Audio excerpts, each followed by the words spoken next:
이제 강의도 이제 얼마 남지 않았죠. 오늘은 우리가 이제 대승불교에 대한 공부를 조금 하도록 하겠습니다. 지금 시대의 불교를 우리가 대승불교다라고 얘기해요. 대승불교. 실제 이제 뭐 대승이다, 소승이다, 대승, 소승이라는 용어가 정치권에서 이제 많이 좀 대승이라는 말이 이제 많이 사용하죠, 그죠? 대승적 차원에서 이런 이제 대승이라는 말이 우리가 이제 보편적으로 많이 사용하는데, 우리가 이제 불교를 시대적으로 이제 구분을 할 때 여러분들이 이제 초기 불교라는 말 들어보셨죠? 따라합니다. 초기 불교, 부파 불교, 대승불교, 밀교, 이렇게 이제 큰 단락으로 치면 네 시대를 이제 구분을 합니다. 그러니까 이제 우리가 불교가 올해가 2700년 정도 불교의 역사가 이제 내려오죠, 그죠? 2700년 동안 이제 불교를 초기 불교, 부파 불교, 대승불교, 그 다음에 밀교인데, 이렇게 이제 시대의 변화에 따라서 불교의 어떤 사상이나 또 연구의 어떤 방향이라든지 또 그 시대에 이제 불교를 믿은 사람들에 의해서 계속 변화하고 발전해 오고 있죠. 이제 우리가 보통 이제 대승이라는 용어와 반대적 의미가 이제 소승이라는 말인데, 소승이라는 것은 이제 말 그대로 자기 혼자 수행해서 자기 혼자 깨닫는 거는 소승이에요, 그죠? 자기 중심. 그래서 어떻게 보면 우리 지금 현대 사회는 굉장히 소승적으로 가고 있죠. 전부 이제 개인주의화되고 있고, 그죠? 그래서 이제 이런 어떤 개인 중심화되는 것이 이제 소승이라 한다면, 대승은 뭐냐면 나를 좀 희생하면서 다른 사람을 먼저 이렇게 다른 사람의 이익과 행복을 위해서 좀 헌신하고 봉사하는 이런 것들이 이제 대승의 개념이에요. 그래서 이제 우리가 부파불교 초기 불교 시대를 이제 이 소승불교다라고 얘기하는데, 실제 이제 뭐 소승이다 대승이라는 부분은 대승불교가 일어나면서 그 이전의 불교를 그냥 소승불교다 이런 것이지, 소승과 대승이 따로 구분되어져서 있는 것은 아닙니다. 그래서 이제 오늘 이 대승불교가 어떻게 해서 발생이 됐고, 특히 대승불교 사상에서 핵심인 보살이라는 개념에 대해서 여러분들이 좀 중심적으로 공부를 하실 겁니다.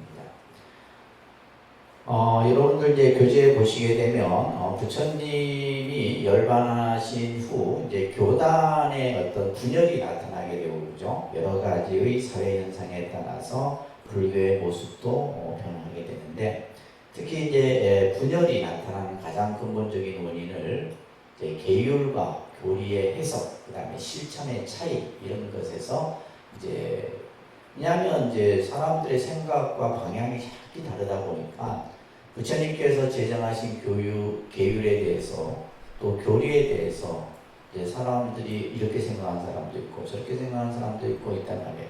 그러다 보니까 당연히 이제 분열이 나타나는 거죠, 그죠? 그래서 지금도 우리 한국 불교가 이제 큰 의미로 봤을 때는 이제 종파적 색깔은 우리는 강하지 않아요. 일본이 이제 굉장히 종파불교 형태인데, 종파불교라고 하는 것은 부처님의 가르침을 가지고 각 종파가, 그죠? 예를 들면 우리는 지금 뭐야? 조계종이죠. 조계종, 뭐 청태종, 뭐 법화종, 그죠? 그다음에 뭐 원불교 등등 각각의. 그래서 실제 이제 정부에 공식적으로 이렇게 이제 소속된 종단수가 한 30개 정도.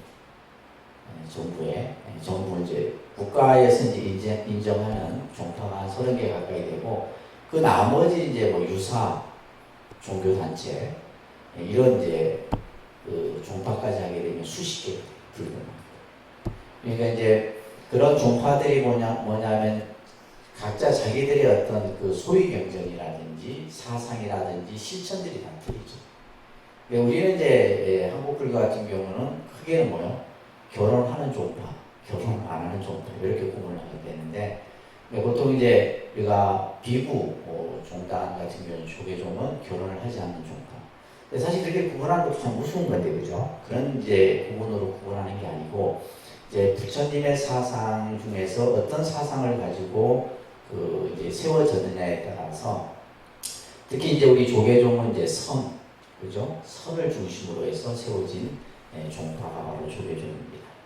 이렇듯이 이제 지금도 이제 이렇게 각각의 그 다양한 종파적 색깔들을 보이고 있지만, 그 예전에는 뭐요? 이러한 계율과 교리에 대한 이런 해석과 또 실천 방향에 따라서 이런 분열이 나타나게 되는데, 긍정적인 부분도 있었어요.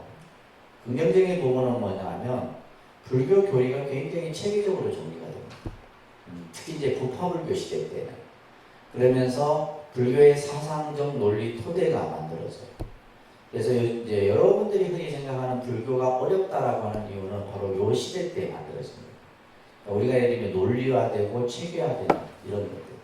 근데 종교는 사실은 그렇게 막 논리화, 체계화, 참 뭐 이런 것들이 필요치 않거든. 그냥 오로지 뭐예요? 믿음만 강조하면 되는데, 불교는 뭐냐면 굉장히 다양한 학문적 영역과 연결되어져서 교리들이 만들어지게 되죠. 또 반면에 이제 부정적인 것은 뭐냐 하면, 부처님의 가르침을 너무 철학화시켰다라는 거죠.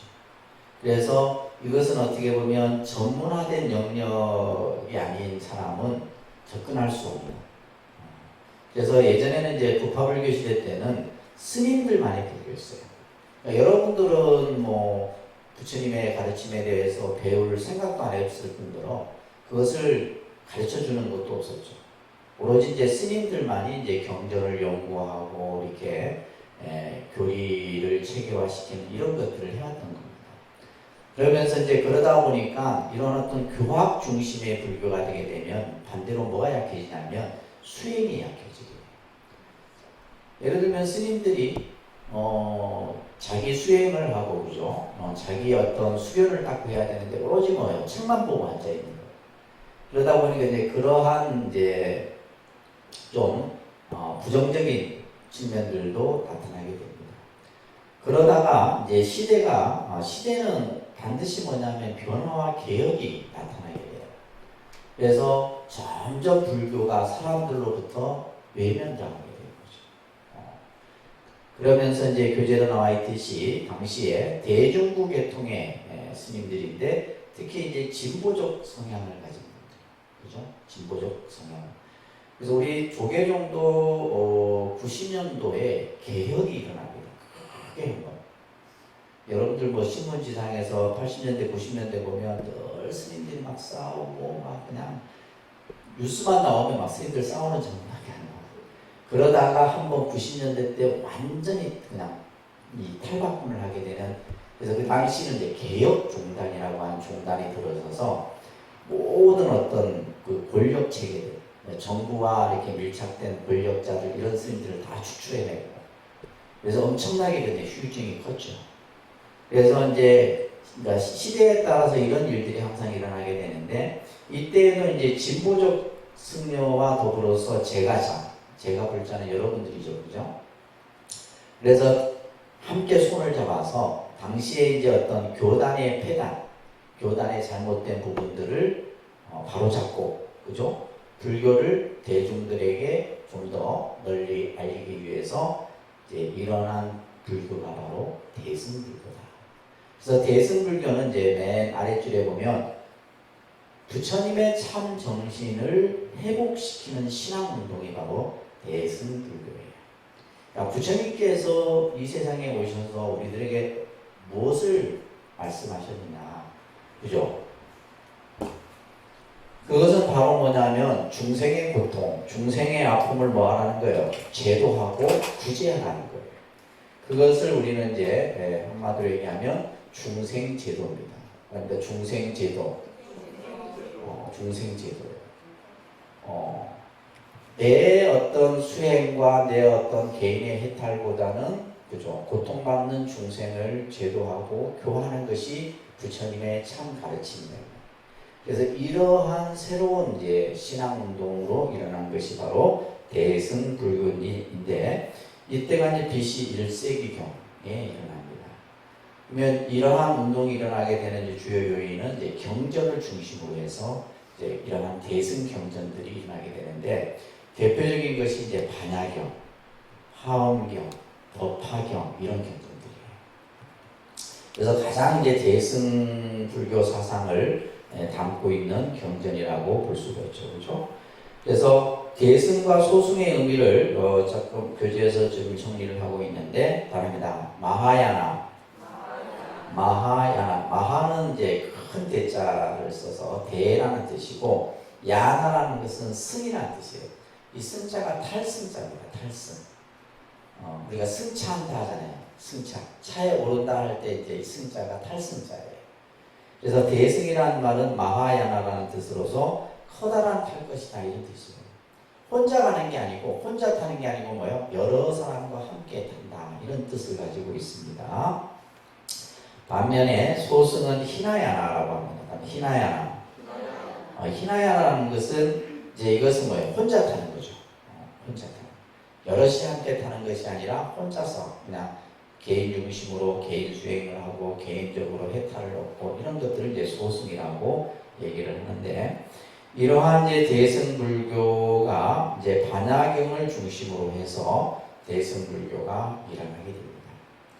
자, 중요한 것은 이제 대승불교의 특징이에요. 그죠? 대승불교의 특징. 이거는 이제 시험에 또 나옵니다. 대승불교 특징에 대해서 기술하시오. 우리 뭐 스님들 뭐 학부부터 시작해서 꼭 나오는 시험 문제예요. 그만큼 중요한 거예요, 중요한. 입학시험에도 나와요. 그러니까 요 지금 5 내용을 가지고 시험지 앞뒤로 빡빡하게 써내야 되는 거예요. 불교대학 정도는 그 정도 돼야 되는데. 자, 대승불교의 특징 첫 번째가 자리이타의 정신입니다. 따라합니다. 자리이타의 정신. 대승불교는 좀 더 이타적인 측면이 더 강합니다, 사실은. 나보다는 남을 먼저, 그죠? 생각하는 건데, 그렇지만은 원래 이제 자기도 이롭고 남도 이롭게 한다. 이런 뜻이에요. 자리이타는 뭐다? 나도 이롭고 다른 사람도 이롭게 한다. 그러니까 우리가 어떻게 보면 지금 21세기에 가장 큰 어떻게 보면 우리가 인류가 함께 더불어 살아갈 수 있는 근본 정신이 바로 자리이타의 정신이죠. 그죠? 지금은 근데 이 자리이타의 정신이 아니라 자리적인 것만 추구하는 거예요. 내 이익, 내 어떤 그죠? 행복만을 추구하는. 근데 이제 대승불교는 뭐다? 좀 더 이타적인 측면이 더 강하다는 거예요. 그래서 자리이타라는 개념을 근본 특징으로 삼고 있고, 그 다음에 두 번째는 출가 제가가 함께 수행하는 것을 강조합니다. 두 번째는 뭐랄까? 출가 제가가 함께 수행한다. 예를 들면 이제 소승불교 때는 출가자 중심이었어요. 스님들만이 수행을 하고 스님들만이 해탈을 얻고 했는데 대승불교에 와서는 뭐요? 여러분들도 수행을 하고 스님들과 똑같이 수행을 하고. 그래서 이제 어떤 학자는 대승불교는 부처님 흉내내기다 이렇게 비유를 하기로 했어요. 여러분들도 다 부처처럼 앉아있잖아. 대승불교. 부처님과 같이 앉아서 다 명상을 하고 또 예불을 하고 공양을 하고 하는 대승불교. 함께 수행하는 겁니다. 아시겠죠? 그 다음에 세 번째 바랍니다. 부처님에 대한 믿음이 확고히 나타났다. 자, 대승불교의 어떤 가장 또 특징 중에 하나가 이제 초기 불교나 부파 불교는 부처님에 대한 어떤 이 신앙적 믿음이 그렇게 강조가 되지 않아요. 그런데 이제 대승불교에 와서는 이러한 불보살에 대한 신앙적 믿음이 강하게 강조가 됩니다. 가장 대표적인 경전이 법화경 같은 거예요. 법화경 같은 경우에 보면 이제 뭐 우리가 예를 들면 부처님의 명호만 불러도 뭐요? 내가 이루고자 하는 것이 성취되고 부처님을 예배만 해도 내 업장이 소멸되고 또 심지어는 뭐요? 나무아미탑을 10번만 불러도 극락왕생하고 이런 내용들이 바로 대승불교 특히 대승경전에서 강조가 됩니다. 그래서 지금의 이제 여러분들에게도 어떤 신앙적 믿음을 굉장히 강조하는 이유가 바로 이 대승불교의 사상 속에서 그 토대를 가지고 있는 거예요. 그러면서 이러한 믿음을 통해서 뭐를 실천한다? 보살도를 실천한다. 보살도. 우리가 오늘 공부해야 될 육바라밀의 실천을 강조합니다. 육바라밀의 실천. 그 다음에 네 번째, 부처님에 대한 새로운 인식이 만들어졌다. 우리가 이제 지난 시간에 공부했던 거예요, 그죠? 불신설. 그래서 예를 들면 초기 불교나 부파 불교는 부처님을 신격화시키지 않았어요.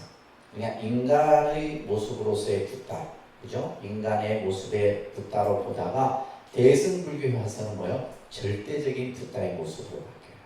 그러니까 새로운 부처님에 대한 인식이 바뀌어지는 거죠. 그러니까 이제 아까 앞에서 얘기했던 믿음도 강조가 되게 되고, 이런 것들이 이제 대승불교에 와서 나타나게 되고, 그 다음에 이제 보살 정신을 강조합니다.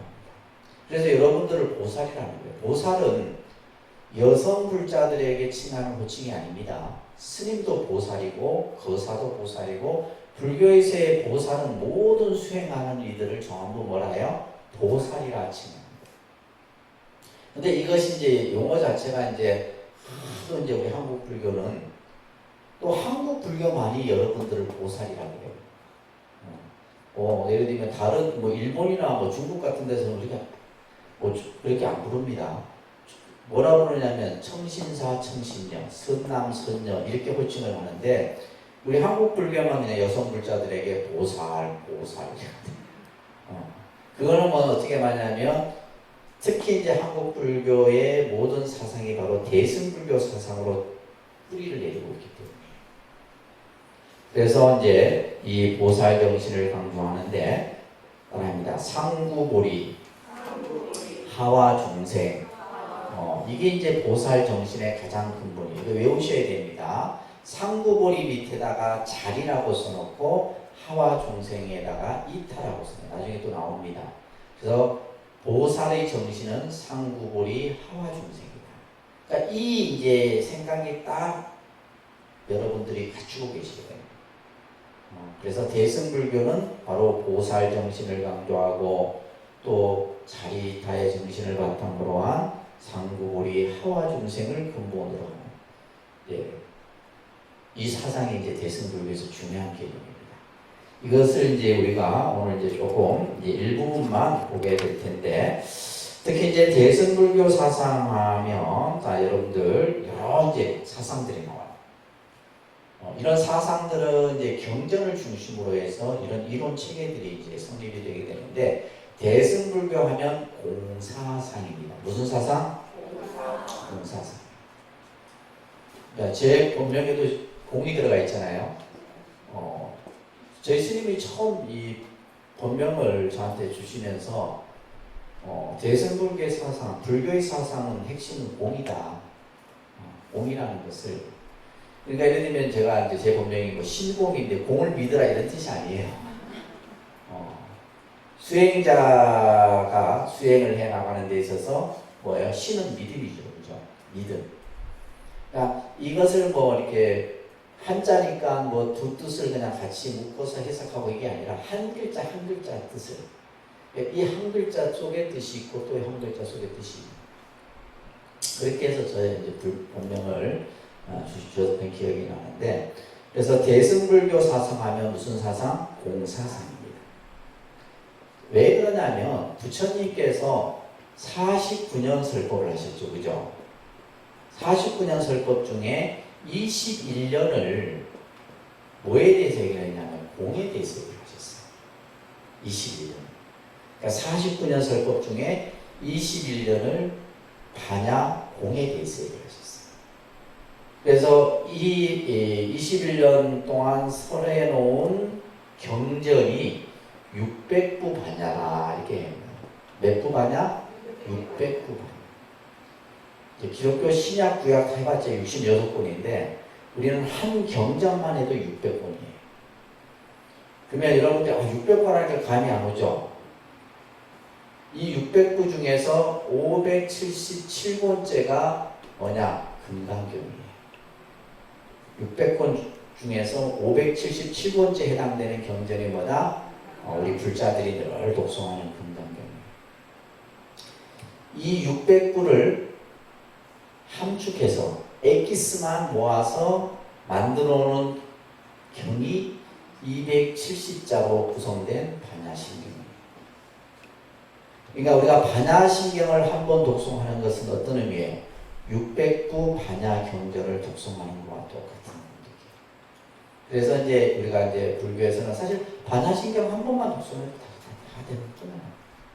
그 정도로 이제 이 반야신경이 가지고 있는 270자지만은 부처님의 21년 설법이 270자 속에 들어있는 거예요.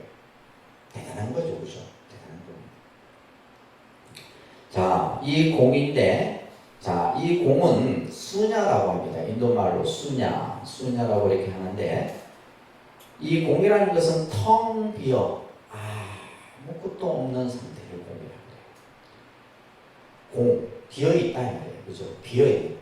비어있지만은 또 반대적인 의미로는 뭐예요? 비어있기 때문에 채울 수 있는 것이 공이에요. 그러니까 공이라는 개념을 단순히 이제 이 수냐라고 하는 이 공을 중국 사람들이 이 경전을 번역할 때 없을 무자로 번역을 합니다. 중국의 한자. 그래서 반야신경에 보면 전부 무자라. 무, 아니, 비, 설신의, 무, 색성양, 미초법, 무한계대지, 무가 계속 나옵니다. 그죠? 근데 우리가 이제 무라는 글자를 보면 그냥 없을 무자니까 사람들이 없다. 이래 얘기해요. 이거는 뭐냐면 무의 반대는 유죠. 유는 뭐다? 있다. 없다. 이거는 뭐냐? 상대적 의미의 용어예요. 근데 공의 본래 뜻은 유와 무의 개념이 아니에요. 단순히 그냥 없다라는 개념이 아니고 중국 사람들이 이 무자를 좋아합니다. 이 반야공사상이 중국에 이제 학문적인 열풍이 일어날 때 이때 뭐냐면 노자 사상과 같이 들어서 만들어져요. 중국의 노자 사상의 철학이 무의 철학이거든요. 그래서 중국 사람들이 이 글자를 좋아합니다. 이 무라는 글자를. 그래서 이 공이라는 의미를, 그래서 공이라는 글자는 하나도 없어요. 금강경에도 공이라는 글자 없어요. 전부 뭐예요? 무예요. 무의 글자. 근데 이제 우리가 아까도 얘기했듯이 이제 무라고 하니까 그냥 없다 이런 개념이 아니라 이것은 없지만은 그 안에 모든 것을 담을 수 있다. 그러니까 부정의 의미가 아닙니다. 부정의. 그래서 수학에서 치면 0이라는 이제 그 개념과 같아요. 이 0이라는 숫자는 인도에서 발견됐죠, 그죠? 인도의 수학자들에 의해서 이제 수학에서 0이 발견이 됐는데 0과 같은 의미예요. 그러니까 단순히 그냥 없다라는 개념이 아니다. 공의 의미는. 자, 그래서 뭐 어려운 용어들이 쭉 써 있는데, 이거는 나중에 여러분들이 이제 2학기에 가서, 2학기가 아니라 전문가정에 가서, 이제 이 공사상, 이 대승불교 요 사상들을 다 배웁니다. 반야사상, 유식사상, 열애장사상, 무슨 사상 해가지고 엄청나요. 그러면 이게 공사상이 무아사상인데 공사상하고 이제 그렇죠. 그러니까 초기 불교에서 무아라는 개념이 대승에 와서는 공으로 오는 거죠. 예. 근데 그러면 없는 게 아니라 모든 걸 포함하면 아트만 그럼 유아를 인정하는 겁니까? 아니죠. 그 무아의 개념은 나를 부정하는 개념이 아니고 나를 인정하는 개념이에요. 그러니까 쉽게 말해서 우리는 뭐냐면, 그러니까 나를 뭐라 생각하냐면 형상으로 보여지는 모습을 나라 생각해요. 근데 부처님은 그것은 실제의 나가 아니다. 그래서 무아서를 통해서 결국 뭐냐면 진화를 얘기하고자 했던 거예요. 참나. 그래서 단순한 어떤 나를 인정하고 나를 부정하고 긍정과 부정의 개념을 가지고 설명하면 안 됩니다. 그래서 우리가 이제 불교의 무아설이 지금 여기 말한 것처럼 연기로 발전되고 연기가 공으로 발전돼요. 공이 이제 나중에 또 뭐로 발전되냐면 진여의 개념으로 발전됩니다. 이게 전부 이제 하나로 연결되어 있는 개념인데 이걸 이제 우리가 이제 공부를 해서 무아, 연기, 공, 진여 요 개념을 다 이해하면 이제 불교를 어느 정도 이해했다라고 얘기해요.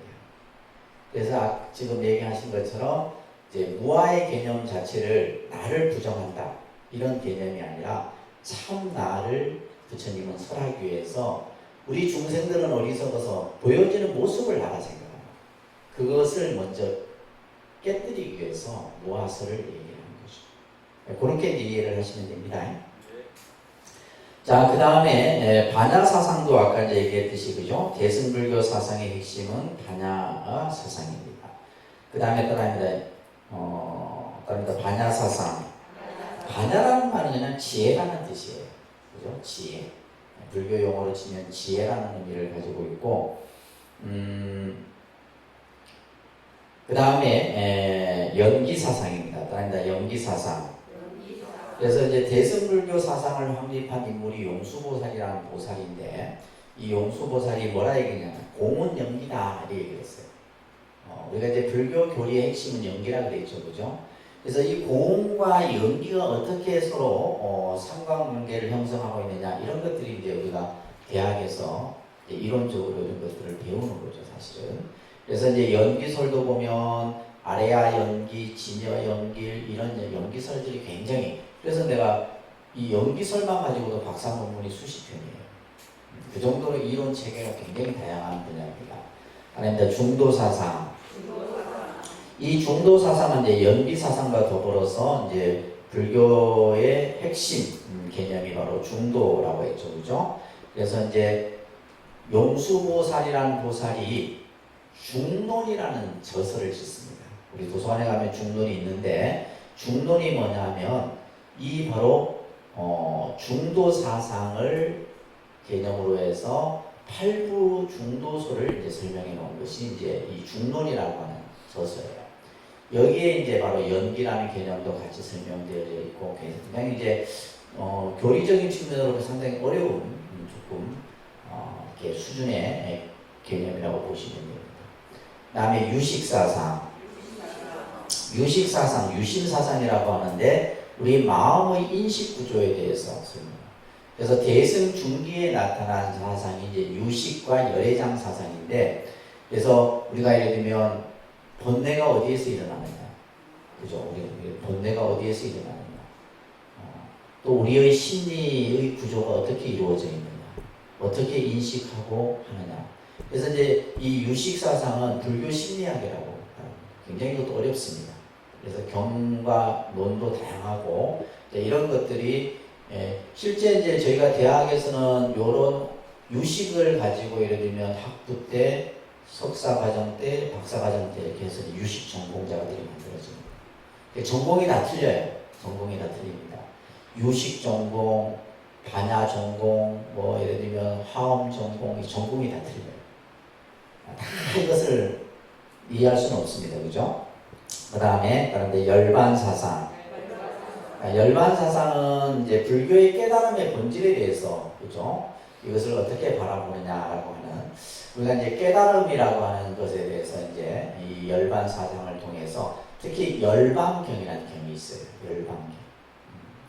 그러니까 부처님이 마지막 이제 열반에 드시기 전에 이제 설했던 경기인데, 이 열반경에 보면 이러한 열반사상, 불성사상 이런 개념들이 설명이 됩니다.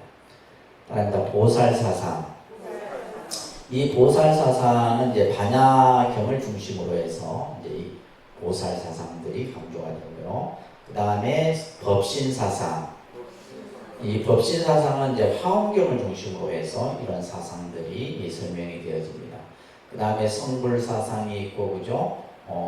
화합사상, 교화사상 이런 사상들이 있다. 그래서 대승불교는 새로운 시대의 불교가 만들어지면서 부처님의 말씀을 바탕으로 해서 중생을 어떻게 제도하고 중생들에게 어떻게 법을 설하고 이것을 어떻게 인식시키고 하는 과정에서 이러한 다양한 사상들이 나오게 되는 겁니다.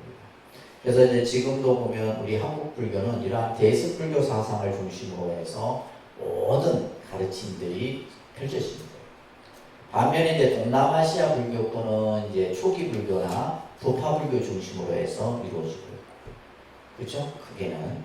그래서 이렇게 이제 뭐 일본 같은 경우는 이제 조금 이제 종파 불교이기 때문에 여러 가지 색깔들을 같이 가지고 있고, 중국은 뭐 우리가 예를 들면 아직까지 사회주의 그런 개념이 있다 보니까 이제 자기 중국 불교는 이렇게 하지만은 지금도 이제 중국 불교는 굉장히 연구를 많이 합니다. 특히 이제 대만 같은 경우가 더더욱도 굉장히 불교에 대한 연구들이 많이 이루어지고 있죠. 자, 이런 것들을 여러분들이 이해를 하시면서, 자, 오늘 이제 여러분들이 배워야 될 것이 바로 보살의 개념이에요. 보살. 아시겠죠? 자, 부처님의 가르침은 중생들을 방편으로서 깨달음에 이르도록 하는 것이 부처님의 가르침의 핵심이에요. 근데 이 깨달음이라는 것은 특정한 사람에게만 나타나는 것이 아니라 모든 일체 중생들을 다 성불에 이르게 하겠다라고 하는 가르침이에요. 그래서 혹시 여러분들 법화경 읽는 분이 계신지 모르겠지만 법화경의 핵심이 뭐냐면 누구나 성불할 수 있다, 누구나 깨달을 수 있다라는 가르침이 법화경의 핵심이에요. 그래서 그 법화경의 이제 핵심 사상이 뭐냐면 수기 사상입니다. 수기. 그래서 법화경은 수기에 대한 내용이 나옵니다. 거의 전체 내용이 수기와 관련된 내용. 수기가 뭐냐면 미래 성불에 대한 예언이에요. 너는 금생에 이렇게 이런 선한 일을 하고功德을 지었기 때문에 다음 생에 성불할 것이다. 부처님이 이제 성불의 수기를 내려주는데 그런 내용들이 이제 법화경 속에 강조가 되고 있죠. 그래서 이러한 일체 중생을 제도하겠다라고 하는, 일체 중생을 제도한다라고 하는 이 원을 우리는 본원이라고 합니다. 본원. 본원. 그러니까 우리가 이제 사홍선이 본원이에요. 대승을 우리가 이제 사홍선을 그냥 우리가 이제 그냥 뭐 늘 이렇게 수업 마칠 때 하지만은 이 원이 뭐냐면 모든 부처님과 보살이 가지고 있는 본원이에요. 그래서 중생을 제도하겠습니다. 그죠? 중생을 제도하겠습니다. 번뇌를 끊겠습니다. 법문을 배우겠습니다. 불도를 이루겠습니다. 이것을 뭐라 한다고요? 본원이라고 해요. 아시겠죠? 이 본원 사상을 중심으로 해서 이제 보살이 중생을 제도하게 되는데, 자, 보살이라는 용어를 먼저 여러분들이 잘 이해를 하셔야 되겠죠. 보디사트바라고 이제 인도 범어로 이렇게 읽혀지는데, 보디사트바, 따라합니다. 보디사트바. 이 보디사트바를 이제 이 인도말을 중국 사람들이, 중국의 당시 경전을 이렇게 번역하는 분들이 이걸 어떻게 번역할 수가 없는 거예요. 그래서 보디사트바를 그냥 계속 하다 보니까 소리 나는 대로 이제 번역을 한 거예요. 소리 나는 대로 음을 따라서 번역한 그 형태를 뭐라 그랬어요? 음역이라고 그랬는데, 음역. 경전을 번역하는 것을 우리가 보통 역경이라고 합니다. 뭐라 한다고요? 역경. 며칠 전에 이제 열반하신 오륜 큰 스님이 우리나라의 근현대의 최고의 역경입니다. 그러니까 한문으로 된 경전을 전부 한구라 자고를 다 했던 이 스님. 네, 이 오륜 스님의 은사 스님이 운어 스님이라고, 이 운어 스님이 이제 역경 사업을 같이 시작한 거죠. 해갖고 우리 이제 도서관에 가면 한글 대장경이라고 있어요. 한글 대장경. 그러니까 각 나라마다 대장경이 다 있어요. 중국은 중국의 한자로 된 대장경이 있고, 대만 같은 경우는 만속장경, 일본은 신수대장경, 이런 경전 이제 자기들 언어로 이렇게 경전들을 다 번역을 하는데, 그 당시 이제 이 역경은 엄청난 돈이 들어갑니다. 그래서 실제 이제 이 역경 사업을 하는데 국가가 지원을 많이 했죠. 국가가. 왜냐면 이제 우리나라 경전을 번역하는데, 이제 지금도 계속 경전을 번역하고 있죠. 번역하고 있습니다. 근데 그 경전을 번역하는 최고의 이제 큰 스님이 바로 원원 큰 스님. 그러니까 원원 큰 스님의 또 법을 이은 분이 누구냐? 저희 은사 스님이세요. 저희 은사 스님. 저희 은사 스님이 이제 정강 제자예요. 원원 큰 스님의 그 법을 이은 제자입니다. 그리고 이제 저희 스님의 또 법을 이은 제자들이 있겠죠, 그죠? 저희 도서관에 가면 도서관 입구에 은암당 문실이라고 이렇게 편액을 원원 스님 주시죠. 그때 이제 제가 예전에 이제 정강 받을 때 이 원원 큰 스님께서 제자들에게 이제 글을 하나씩 다 써줬는데 내가 도서관을 그때 도서관 뭐 이거 없을 때니까 도서관 지을 생각도 안 하고 있었는데 은암당은 내 오잖아요, 그죠? 은암당 문실 도서관이죠. 책을 모아놓은 공간이라는 뜻인데 그 편액을 내가 도서관 들어간 입구에다가 해놨어. 그 원원 큰 스님 글씨. 그래서 이 역경이라는 것이 그만큼 어려운 작업이에요. 그래서 당시 이제 한글화된 대장경이었다고 해서 이제 특히 이제 동국대학교 역경원을 설립을 합니다. 동국대학교 안에 역경원을 설립을 해서 그곳에서 이제 번역 작업을 계속. 이거는 뭐 한 사람이 하는 게 아니고 교수들이 뭐 수십 명이 붙어갖고 하다 보니까 엄청난 재원이 들어가야 돼요. 그죠? 근데 이러한 이제 경전을 번역하는데 두 가지가 있어요. 하나는 금방 얘기했던 음역이 있습니다. 그러니까 음역. 그 다음에 뜻으로 번역을 하는 것을 의역이라 합니다. 그러니까 의역. 그죠? 뜻으로 번역하고 소리 나는 대로 음으로 번역. 그래서 이 보디사트바는 이제 중국 사람들이 보리살타 이렇게 이제 한자를 쓴 거예요. 예를 들면 제가 써볼게요. 이 살짝 이렇게 이제 이렇게 씁니다. 이렇게 이제 자기들 써놨어요. 보리살타. 이건 우리가 한자는 이것을 글자를 번역을 해야 될 거 아니에요. 이건 번역이 돼야 안 돼요.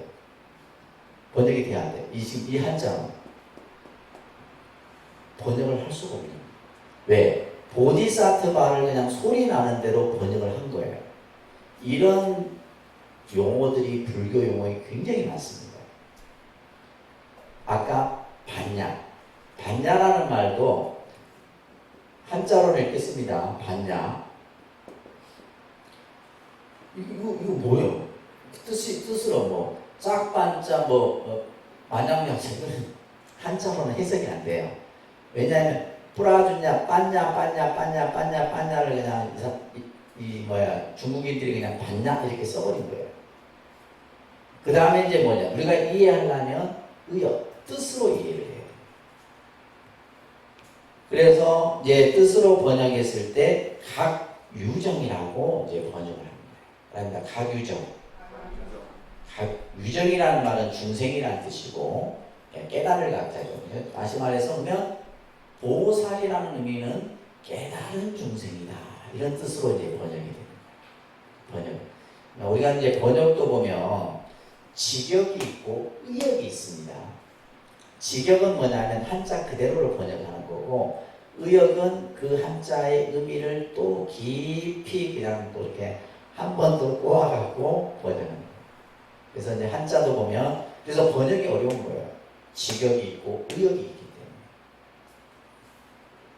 때문에. 자, 밑에 보시게 되면 그래서 깨달음을 구하는 중생, 그죠? 깨달음 속의 중생 이런 뜻으로 이제 하는데 이게 어렵죠. 이게 해도 무슨 말인지 모르겠어요. 그죠? 그래서 보살의 뜻을 좀 더 현대적 의미로 풀었습니다. 바랍니다. 보살은 스스로의 깨달음의 지혜를 갖추어 모든 중생을 구제하기 위해 노력하는 사람.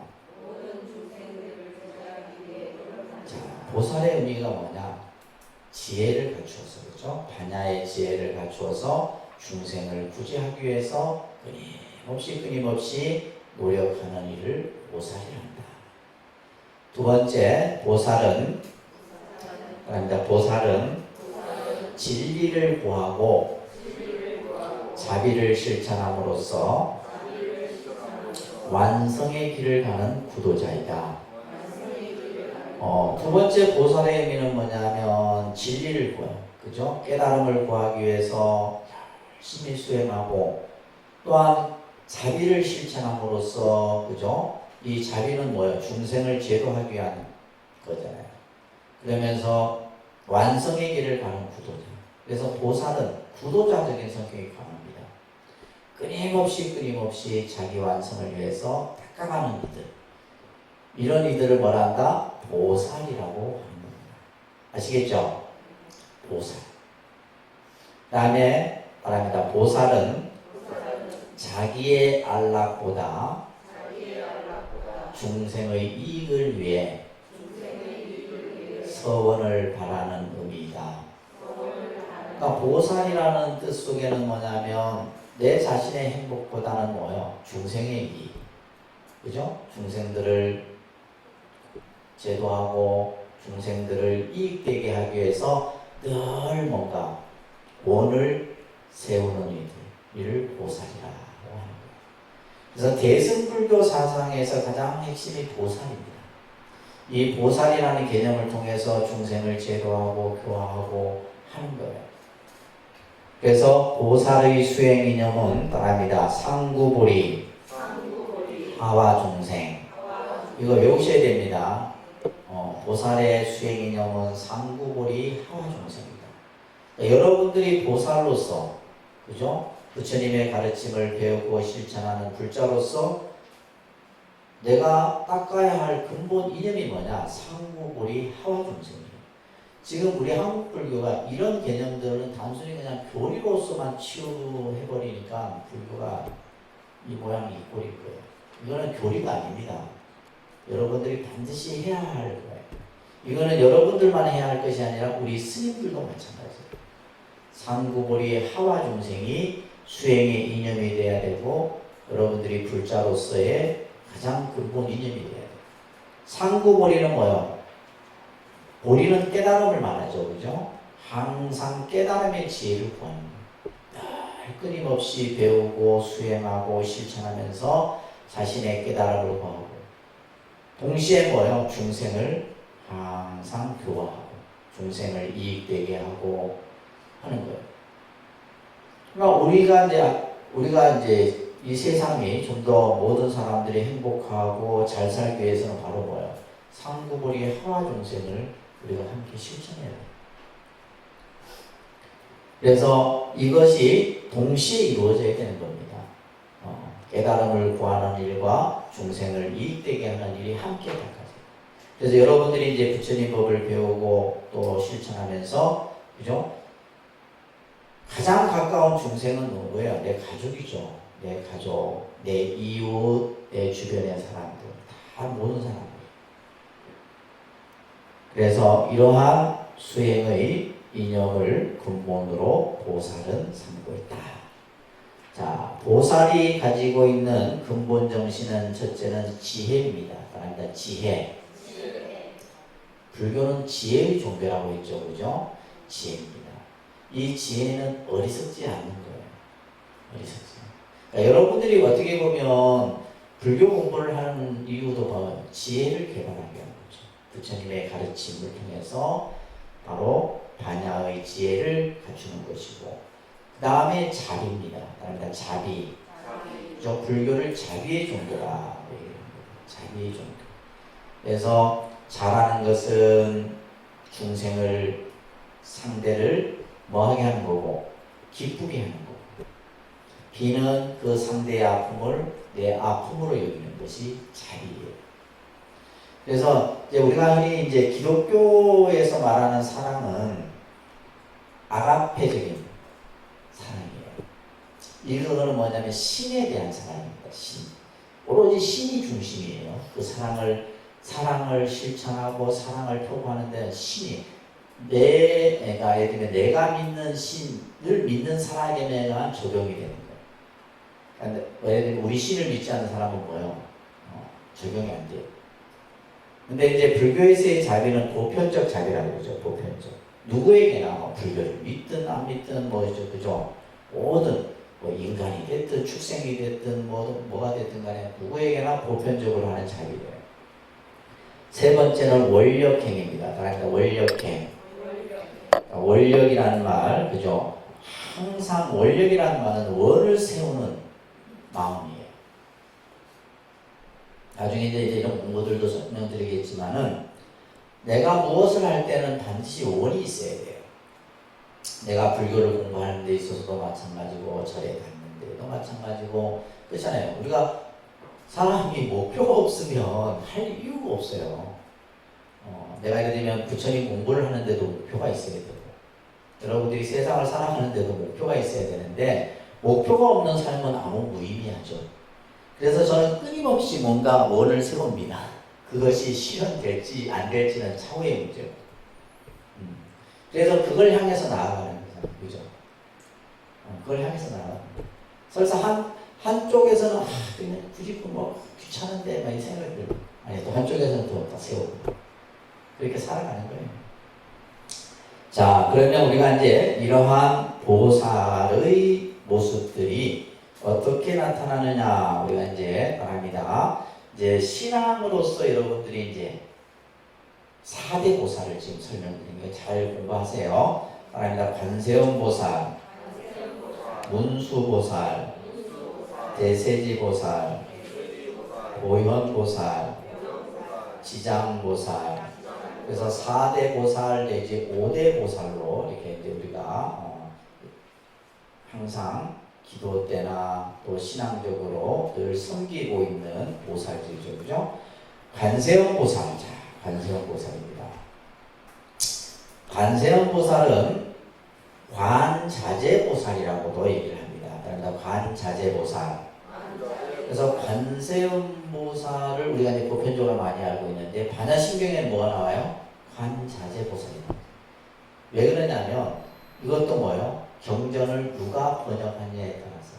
그러니까 현장 스님이 당나라 때 현장 스님이 번역한 것은 관자재 보살로 번역이 돼요. 근데 이제 구마라집 스님이 번역한 경전들은 보면 관세음 보살로 번역이 됩니다. 그래서 우리가 이제 경전도 보면 누가 번역을 했느냐, 누가 이 경전을 번역했느냐라고 하는 것들이 다 나오거든요. 그래서 이제 그거는 나중에 또 이제 여러분들 경전 공부할 때 설명드리는 걸로 하고, 이 관세음 보살은 중생의 소리를 관하는 보살이에요. 중생의. 여기서 중요한 것은 소리입니다. 소리. 우리가 살아가면서 여러분들 맨날 무슨 소리를 제일 많이 냅니까? 못 살겠다, 괴롭다, 그냥 죽겠다, 그죠? 중생들이 늘 고통스러워하고 힘들어하고 또 뭔가 내가 늘 바라는. 그래서 관세음 보살님은 중생의 소리를 관하는 거예요. 자, 이게 이제 언어라는 것이 참 묘합니다. 우리가 이제 본다라고 했을 때는 이 견자라는 한자가 있어요. 견.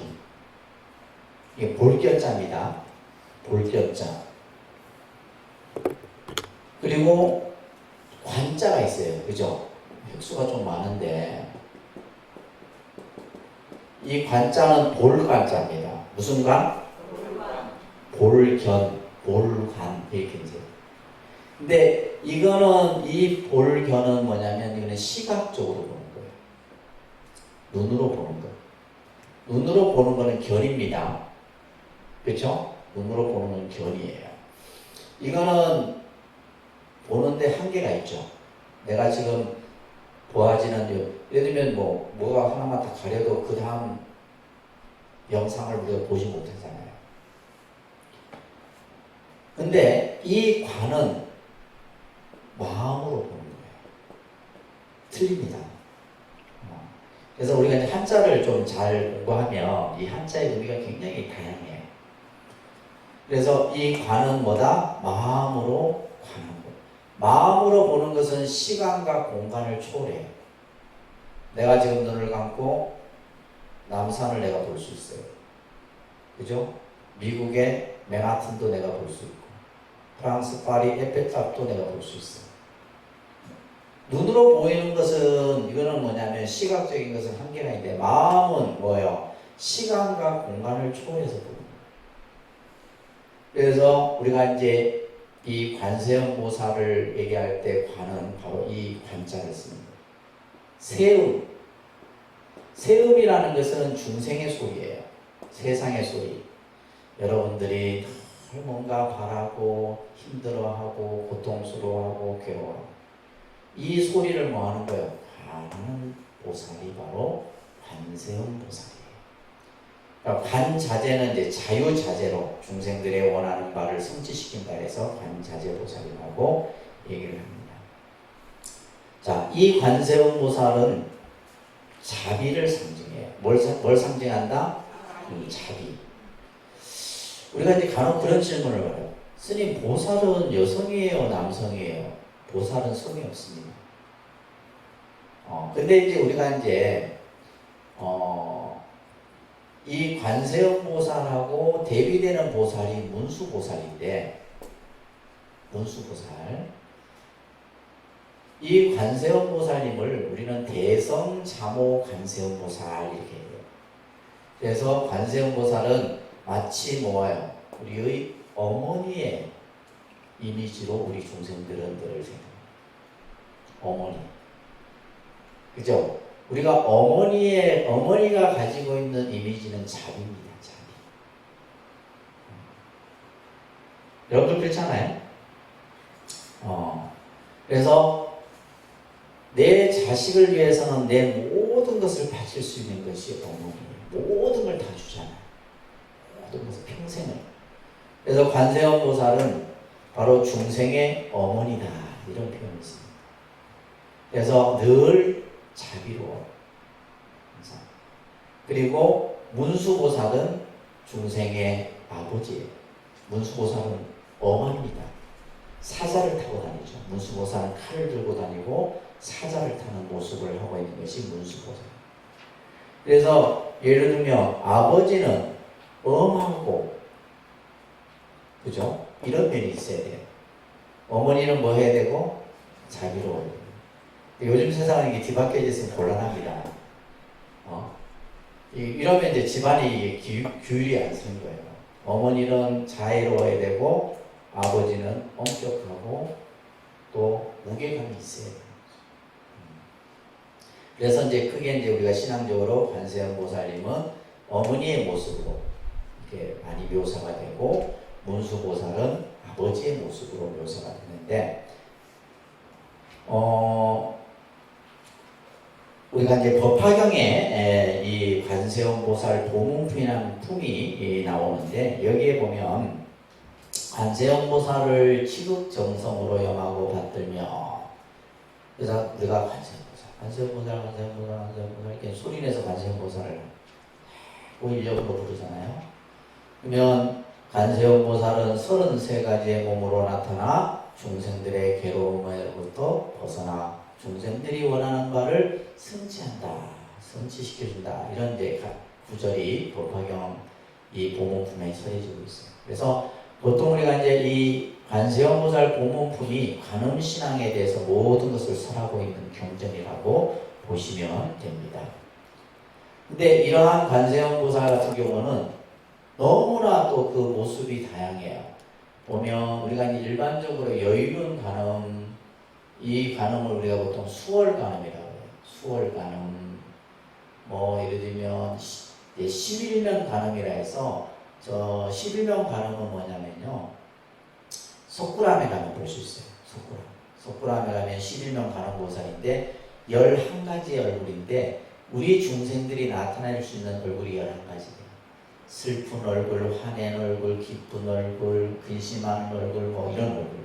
그래서 관세음보살은 11가지 얼굴로 그 모습을 나타내는 거예요. 11면 관음. 다음에 이제 우리가 이제 잘 알고 있는 천수천안 관음, 그죠? 1000개의 손과 1000개의 눈으로 중생을 구하는 그러한 이제 모습으로. 그러니까 이렇게 이제 관음보살들은 다양한 모습으로 나타나는데, 이 관세음보살님이 모시고 있는 부처님이 누구냐? 아미타 부처님이에요. 이 보살은 항상 부처님을 모시는데, 어떤 부처님을 모시느냐 이게 중요해요. 그래서 여러분들 관세음보살을 보게 되면 항상 이 보관이 있는데, 그죠? 보관에 누가 모셔져 있냐면 아미타 부처님이 모셔져 있어요. 아미타 부처님. 그래서 이 관음은 실제 우리가 이제 현세 중생들이 이 관세음보살을 많이 찾지만은 또 어떻게 보면 정토 신앙에 있어서는 이 관음 신앙이 또 굉장히 중요한 부분을 차지해요. 관음 신앙이. 그래서 이 관세음보살과 대세지보살이라는 보살이 이제 아미타 부처님을 모시고 있죠, 그죠? 그래서 특히 이제 다양한 형상의 모습을 나타냅니다. 때로는 감로수병을 들고 있기도 하고 또 버드나무 잎을 들고 있기도 하고 여러 가지의 그러한 다양한 모습을 우리가 관음보살의 모습 속에서 볼 수가 있는 겁니다. 그래서 관세음보살은 뭘 상징한다고요? 자비. 꼭 기억하세요. 그래서 어머니의 그러한 모습으로 중생을 항상 살피는 보살이 바로 관음보살이고, 그 다음에 문수보살. 문수보살은 지혜를 상징합니다. 뭘 상징해요? 지혜를 상징하는 보살이 바로 문수보살이에요. 그래서 우리나라는 보면 이제 이런 문수신앙들이 발전되어 있습니다. 우리나라는 관음신앙, 문수신앙, 보현신앙, 지장신앙 이런 데 신앙들이 이제 되어 있는데, 지금 이 동자상은 뭐냐면 오대산 삼원상에 모셔진 동자상이에요. 이 동자가 누구예요? 그죠? 세조 임금을 등병을 치유했던 동자가 바로 이 문수동자예요. 그래서 하루는 세조가 이제 오대산을 이제 그 몸에 피부병이 생겨서 이제 7호차 이제 갔었는데 절을 올라가다가 계곡에서 몸을 이렇게 씻고 있었어요. 물이 좋아서. 근데 어느 동자가 나타나더니 왕의 등을 이렇게 쓱 씻어주는 거예요. 그래서 왕이 너무 기분이 좋은 거예요. 그래서 이 동자에게 네 어디 가거든 왕의 등을 씻어줬다 얘기하지 말라라 얘기한 거예요. 왜냐면 피부병이 있었으니까. 그러자 이 동자가 대왕께서는 문수보살을 봤다고 얘기하지 마십시오. 근데 실제 세조가 딱 오대산 상원사 법당에 들어갔는데 좀 전에 자기 등을 씻었던 동자가 딱 있는 거예요. 이게 그 유명한 문수동자예요. 그래서 우리가 오대산이라는 산은 문수성지라고 합니다. 오대산. 그래서 중국에 가도 오대산이 있어요. 중국의 오대산 대단합니다. 예를 들면 우리 통도사를 창건하신 자장율사가 오대산에서 누굴 만나요? 문수보살을 만나요. 문수보살로부터 이제 가사와 사리를 모시고 와서 이제 통도사를 세운 거죠. 그래서 중국의 오대산도 그 오대산에 가면 저도 이제 한 두세 번 갔는데 고지가 3,000m인 거죠. 어마어마하게 사람들 많이 옵니다. 중국인들은 대만, 전국 전 세계 각지에서 오대산을 찾고 있죠. 그래서 이 문수보살은 손에 칼을 들고 있고 또 때로는 사자를 타고 있는, 그죠? 이런 사자를 타고 있는 모습으로 그려진 것을 보면 문수보살이구나 이렇게 보시면 돼요. 아셨죠? 자, 그 다음에 대세지보살. 이 대세지보살은 아까 얘기했듯이 관세음보살과 더불어서 아미타 부처님을 모시고 있는 협시보살인데 지혜 빛으로 중생을 제도하는 보살입니다. 그래서 항상 머리에 보관에 보병이 있고 연꽃을 들고 있는 이러한 모습을 가지고 있습니다. 그 다음에 이제 보현보살이에요. 그러니까 보현보살. 보현보살은 행원을 이제 닦아서, 그러니까 보현보살의 10대 행원이라고 있어요. 화엄경에서 이제 저희가 경전 공부할 때 이제 이 보현행원품을 공부하게 되는데 바로 10가지 실천을 통해서 중생을 제도하는 보살이 바로 보현보살이에요. 중국에 가면 아미산이라는 산이 있는데 이 아미산이 이제 보현도량이에요. 이것도 한 3,000m 고지 정도 됩니다. 저도 예전에 한번 이게 갔던 기억이 나는데 보현보살은 항상 뭘 타고 있냐면 흰 코끼리, 그죠? 아까 문수보살은 뭘 타고 있고? 사자. 그죠? 그 다음에 이 보현보살은 흰 코끼리를 타고 있는 모습을 하고 있습니다. 화엄사에 가게 되면 이렇게 보현보살을 이렇게 크게 입상의 형태로 볼 수가 우리가 이제 직견할 수가 있죠. 그 다음에 이제 마지막이 이제 지장보살입니다. 그러니까 지장보살. 지장이라는 말은 이제 말 그대로 대지의 근원이며 모태를 의미하는 그러한 뜻을 가지고 있는데 특히 이제 지장보살은 원력의 보살이라고도 합니다. 그 원력이 그래서 우리가 이제 지장보살을 대원본존 지장보살 이렇게 이제 부르는데 원이 너무 커. 지옥 중생을 내가 제도하지 아니하면은 나는 성불하지 않겠다. 이 원을 세운 분이 지장보살이에요. 그래서 우리가 이제 사후세계 이제 지옥에서 고통받는 중생들을 그래서 지장보살은 지옥문 앞에서 눈물을 흘리고 있다는 이 오지 말라는 지옥문 왜 이렇게 오냐는 거예요. 그래서 그 지옥 중생들을 제도하지 다 내가 제도해야지만 성불하겠다. 그러지 않고서는 나는 성불하지 않겠다라는 원을 세운 분이 바로 지장신앙입니다. 이 지장신앙은 중국과 우리나라 또 특히 일본에서 아주 성행하는 신앙이 바로 지장신앙입니다. 이 지장보살은 독특해요. 비구, 그러니까 스님의 형상을 하고 있고, 그죠? 주로 이제 이런 긴 석장을 우리 지금 3층에 양쪽에 있는 보살이 관음보살, 지장보살이죠, 그죠? 양쪽에 협시보살로 모셔놓은 분이 바로 관음지장입니다. 자, 이렇게 해서 이제 우리가 신앙적으로 이러한 4대 보살, 5대 보살들의 면면을 좀 살펴보고요. 한 5분씩. 그래서 화 잘 내고 짜증 잘 내고 이런 사람들은 다 뱀상이에요. 진짜요. 그래서 화를 안 내세요. 그래서 화내는 것보다 더한 제약은 없고 인욕보다 어려운 고행은 없다. 그러므로 최선을 다해서 인욕바라미를 닦아야 한다. 아시겠죠? 오늘부터는 참아야 되는데 참는다는 생각을 가지면 그런 화병이 됩니다. 나중에. 그래서 참는다는 생각도 갖지 말고 그냥 다 마음에서 그냥 스스로 녹아 없도록 해야 돼요. 이게 이제 인욕바람입니다. 보살이 닦아야 될 인욕바람일. 그 다음에 네 번째가 정진바람일입니다. 정진바람일. 이 정진이라는 용어는 굉장히 좋은 용어예요. 이게 불교 용어잖아요. 그죠? 정진. 끊임없이 나아간다. 끊임없이 한 걸음 한 걸음 나아가는 것. 그죠? 이게 바로 정진바람이에요. 그 다음에 이제 이러한 끊임없는 노력하는 마음. 그 다음에 다섯 번째가 선정바람일입니다. 선정바람일. 선정바람일은 늘 내가 내 스스로 마음을 성찰하고, 그죠? 자기 자신을 살피는 이 수행을 항상 하는 겁니다. 그래서 우리가 하루에 5분씩 명상을 하고, 그죠? 하루를 좀, 되돌아보고 자기 자신을 성찰하는 이런 시간들을 가져야 된다. 이게 바로 보살이 닦아야 할 선정바람일입니다. 그랬을 때 마지막 지혜바람일이 완성이 되는 거예요. 그런데 지혜바람일. 그죠? 이 지혜바람일은 우리가 어리석은, 그죠? 우리 중생은 보면 한 생각이 어리석어요. 사람들이 잘못된 행동을 하고 잘못된 어떤 죄를 지을 때 보면 한 생각 어리석어서 그렇습니다. 순간 어리석은 생각이 나를 싹 덮어버려요. 그래서 그 순간에 우리는 죄를 짓는 거죠. 그죠?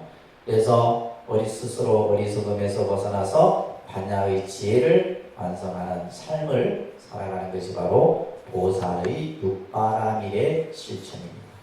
바랍니다. 보시, 지계, 인욕, 정진, 선정, 지혜.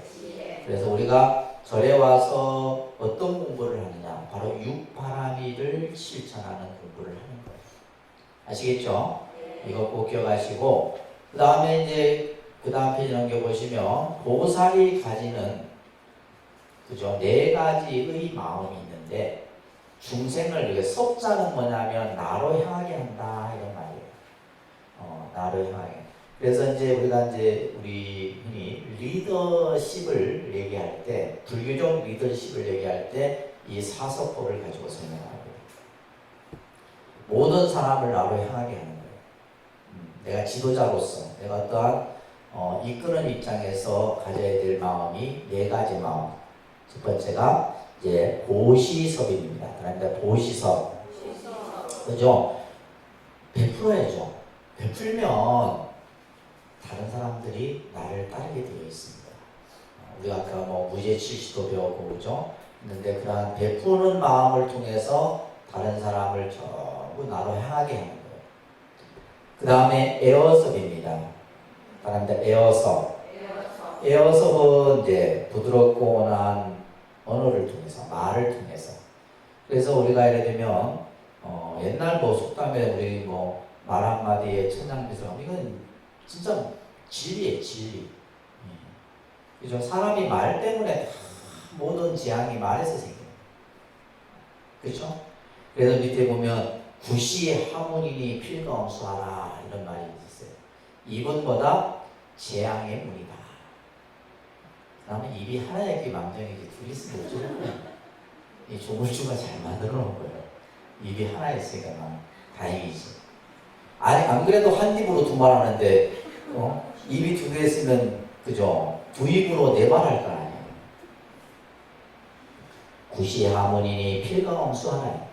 또한 몸은 재앙의 근본이니 가벼이 여기지, 가벼이 하지 말아라. 그래서 이러한 가르침들을 우리가 그래서 이제 사람을 이끌고 리더하는 사람은 항상 말을 조심해야 돼요. 말을 함부로 해서도 안 되고, 그죠? 말을 가벼이 해서도 안 되고, 또 상대를 그죠? 마음 아프게 해서 하는 말을 해서도 안 되고, 이런 것들이 중요한 거죠. 중요한 겁니다. 그 다음에 이타섭입니다. 다른데 이타섭. 그게 그 좋은 글귀 있네요. 그죠? 다른데 입은 날카로운 도끼와 같아서 그 몸을 스스로 해야 하나니 악한 말 때문에 성냄을 일으켜 온갖 죄를 지음으로써 모든 재앙을 낳는다. 입안에 우리가 각자 도끼 하나씩을 가지고 있다 생각을 하시면 돼요. 그래서 입 한 번 잘못 놀리면 결국 그죠? 우리가 보면 폐가 망신하는 거예요. 그래서 악한 말 때문에 우리가 또 분노를 일으키고 또 그 분노를 통해서 죄를 짓고 그 죄가 모든 재앙을 낳는 근본이 되게 되는 겁니다. 그 다음에 세 번째가 이타섭이에요. 이타섭. 항상 중생을 이익되게 하는 거예요. 다른 사람을 이익되게 함으로써 모든 사람을 나로 향하게 하는 겁니다. 이 이타섭이에요. 그 다음에 네 번째가 동사섭입니다. 따라합니다. 동사섭. 이 동사섭은 뭐냐면 모든 중생을 내 몸처럼 생각하는 거예요. 내 몸과 같이 생각해요. 그러니까 우리가 예를 들면 뭐 차별하지 않고 그죠? 똑같이 대하는 겁니다. 어떤 뭐 신분이나 어떤 직업이나 어떤 성이나 이런 어떤 차별 없이 모든 이들을 똑같이 대하는 그러한 마음을 갖는 것. 이것이 바로 보살이 중생을 이끄는 네 가지 마음, 사서법이다. 그 다음에 또한 네 가지 마음이 있는데 이 마음을 우리는 사무량심이라고 합니다. 그러니까 사무량심. 보살이 가져야 될 네 가지 마음이에요. 네 가지 마음인데 바로 항상 중생을 생각하는 네 가지 마음. 첫째가 바랍니다. 자무량심, 비무량심, 희무량심, 사무량심. 그래서 우리가 이제 보통 자비희사 이렇게 얘기를 합니다. 그러니까 무량심이라는 것은 그죠? 한량없는 마음을 무량심이라고 얘기를 하는 거예요. 첫 번째 자무량심은 자는 뭐냐면 기쁨을 주는 거예요. 즐거움을 주는 것을 자심이라 합니다. 우리가 자비할 때 이 자는 뭐다? 기쁨을 주는 거예요. 상대에게 이익을 주고 기쁨을 주는 것을 뭐란다? 자랑. 그죠? 그래서 열악이라고 이제 되어 있잖아요. 열악. 즐거움을 준다. 그래서 항상 모든 중생들에게 기쁨과 행복을 가져다 주는 마음이 자무량심이고, 그 다음에 비무량심은 중생의 아픔을 내 아픔과 같이 여기는 마음이 비심입니다. 그죠? 그래서 우리가 자비라고 하는 거예요. 자비. 그래서 비심은 그때 보면 한자로 발고라는 한자가 써 있는데 괴로움을 제거해 준다 이런 말이에요. 그죠? 우리가 아픔을 함께 나누면 그 아픔이 좀 줄어들잖아요. 같이 좀 아파하고 그 고통을 같이 그죠? 감내해주고 하는 마음이 바로 비심이에요. 비무량심입니다.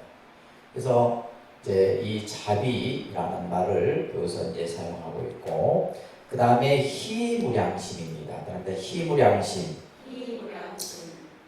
다른 사람의 기쁨을 함께 기뻐하는 마음이에요. 이게 우리는 안 되죠. 이게 우리는 남 잘 되는 꼴을 못 본다. 남 잘 되는 꼴을 못 본다. 우리나라 민족성이 좀 그렇대요. 우리가 의외로 막 잘 뭉치고 화합할 것 같죠? 그렇게 싶습니다. 그러니까 그걸 어디 가면 볼 수 있냐면 외국에 나가면 볼 수 있어요.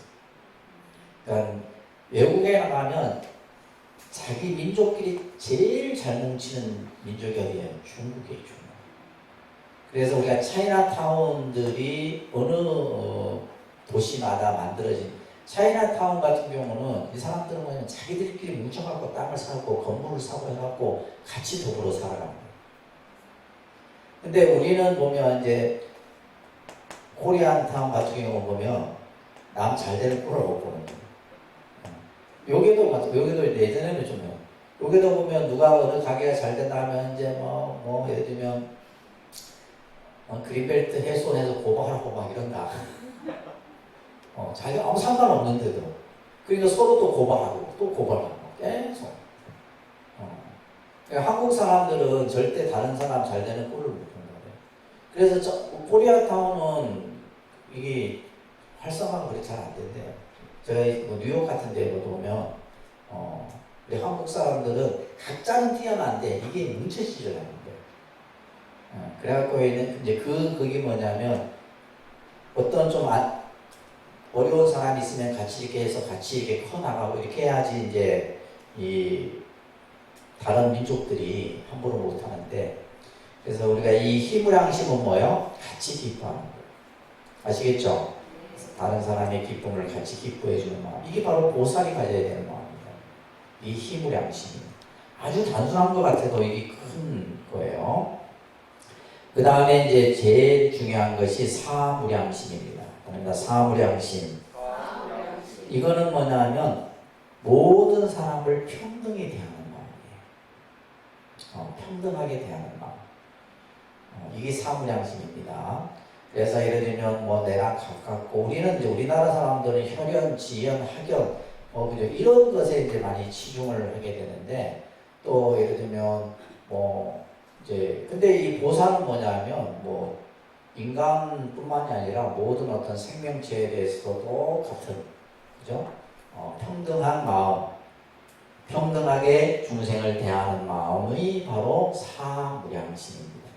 앞에 이제 사서법 중에서도 마지막 동사섭이 제일 중요하고, 이 사무량심에서도 마지막 사무량심이 그죠? 이 사자는 버릴 사자인데 이 마음이 중요한 마음이에요. 그래서 우리가 이제 대승불교 시대에서 이제 이 보살의 수행과 보살의 사상을 강조를 하게 되는데, 바로 그 중에서도 이제 실천이 중요한 거죠. 그죠? 실천이 중요한데, 그 실천은 6가지 바라미를 실천한다.